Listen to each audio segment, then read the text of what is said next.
We now move on to Unplugged's week-long series, Disaster in the Gulf. Earlier, our Kaylee Hartung sat down with Phillipe Cousteau, the grandson of famed oceanographer Jacques Cousteau, who was diving in the Gulf, documenting the underwater devastation from the oil spill, and also meeting with lawmakers on Capitol Hill. He spoke about what to expect from today's meetings. Take a look. Well, the whole idea this afternoon is to share with some committees about, or Congressman Markey's committee specifically, about what I have seen both beneath the ocean and above the surface, with not only from an environmental perspective, but the human impact as well. This is an unprecedented disaster, the likes of which we have never seen in this country. And what's critical is that we keep in mind not only what we can see, with the oil washing up on shore and those very visual images of brown pelicans covered in oil, etc., but also what we can't see, what's happening beneath the surface. And you've dived these waters.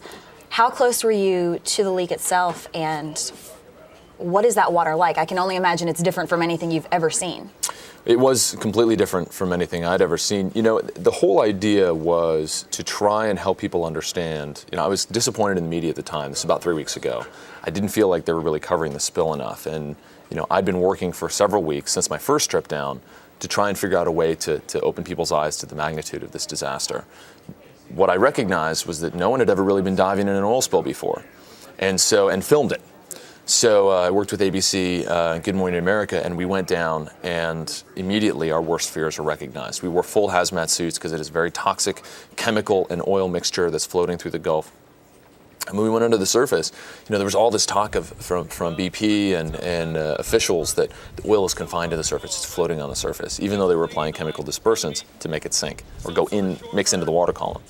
And indeed, that's what we saw when we went diving. We just cloud after cloud of billowing red, thick, toxic soup, a mixture of the oil and chemical dispersant with fish floating throughout it. It was, as I said at the time, a nightmare. And we were about 20 miles away from the site of the spill itself, but this spill is gradually spreading. And now we're over 50 days. We estimate more than 50 million gallons have spilled into the Gulf, and we're only seeing the beginning of this disaster. Now, are those deep water plumes your biggest concern? Well, yes. You know, the big concern, as I said, is not just what we can see, but what we can't see. And because we've never had a spill, A, of this magnitude, and B, at this depth, so in the water column, the vertical distance from the bottom to the surface, there's a mile of this oil coming up and spilling, part of it coming into the surface, but part of it is probably going down, and what we're now confirming, going down and spreading through the deeper parts of the ocean ecosystem, which are full of life. And in many cases, the life like plankton and krill, or at least plankton, and the larvae and the fish larvae, the shrimp larvae, all the basis of the food chain that live in that area of the Gulf of Mexico. Destroying that is a catastrophe that we can't even truly comprehend because we just haven't done the science. Mm-hmm. Now, you'll be testifying on Capitol Hill next week, but this is not the first trip you've made to the Hill. That's right. I will be testifying to the House Natural Resources Subcommittee on Oceans and the Environment next week. A little over a year ago, in February of 2009, I testified to the full House Natural Resources Committee and talked about offshore drilling and how we should re-engage the moratorium on drilling because we had no efficient technology to clean up an oil spill.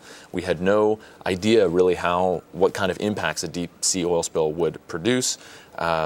We didn't have the laws to deal with it. I was advocating for the development of an ocean trust fund to raise money through royalties on the leases to create this fund that we could deal with the disaster, none of which we did. And now, all of our predictions, I worked with the Ocean Conservancy, an organization based here in Washington, D.C., one of the leading ocean conservation groups in the country. And all of the predictions that we made, all of the warnings that we made, came true. Now, what progress do you hope they make on Capitol Hill? I mean, what can they do at this point? Well, you know, a national ocean policy, which the administration has been working on for a while, is a great first step. I think that you know, the administration still has yet to announce it, but we also need reforms of National Environmental Policy Act and how that requires organizations and companies to deal with environmental assessments before they drill, before they take action. We need to create that ocean trust fund. We need to, in my opinion, put a moratorium on all drilling. That's first and foremost.